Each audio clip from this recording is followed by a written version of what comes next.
John Cleeses has decided to wage war on cancel culture with a series on Channel 4 called Cancel Me, John Cleeses. Now, I look forward to it. You can't have too much Cleeses as far as I'm concerned. But the latest twist in this particular storyline is the denial by those responsible for cancel culture that it actually exists. It's a right-wing conspiracy, apparently. Now, take a look at this headline in The Guardian, for example. Cancel culture in comedy? What a joke. Now, tell that to the comedians losing gigs for their views on Brexit, trans rights, or for taking a right-of-centre political stance. They will tell you that their diaries are now empty. The Guardian article is actually, in my view, an example of cancel culture at work by telling you that it doesn't exist. Another tool with which to bully and control people. You're imagining this. Just be quiet. Far from being a myth, cancel culture is alive and cancelling. The gaslighting of victims by those who would seek to wreck careers, score political points, curtail free speech and homogenise art so that it fits with the prescribed woke narrative is the latest weapon in their armoury. The reality of cancel culture has been confirmed recently, not just by Cleeses, but by other icons of comedy. Ricky Gervais, Chris Rock, and the amazing, fabulous Jennifer Saunders. Now, what's their agenda? Are they lying? Seriously, have they not done enough in their careers to be allowed to call this out? They don't even have to speak out. They've got money and a great career.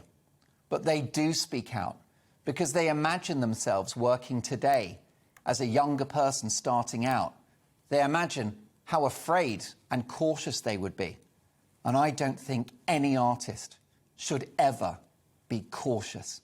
Because to be cautious is to self-censor, which is a form of cancellation itself.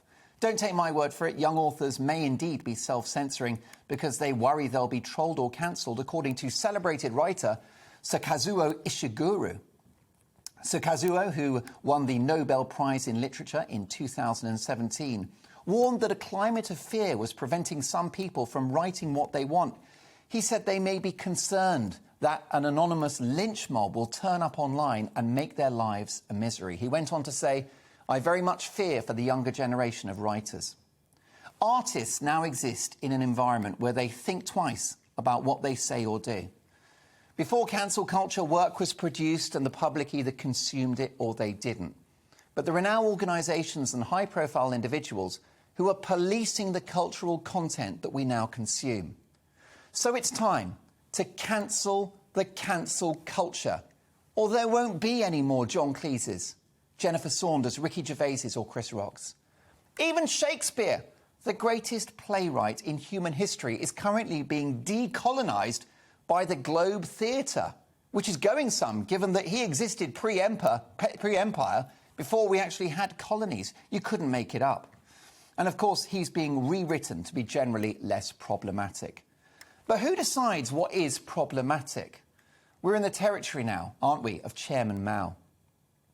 To touch a syllable of Shakespeare's work, or anyone else's for that matter, is a crime against art itself. Should we retouch the Mona Lisa to give her a more empowered, sisterly smile? Perhaps for health and safety reasons, we should straighten up the Leaning Tower of Pisa. Could be very triggering for people with vertigo.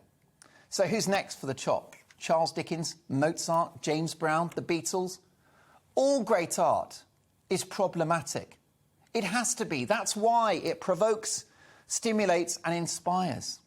It's time, as I've said, to end cancel culture because the woke warriors won't be happy until they preside over the death of art. And that's what I call problematic. This is GB News.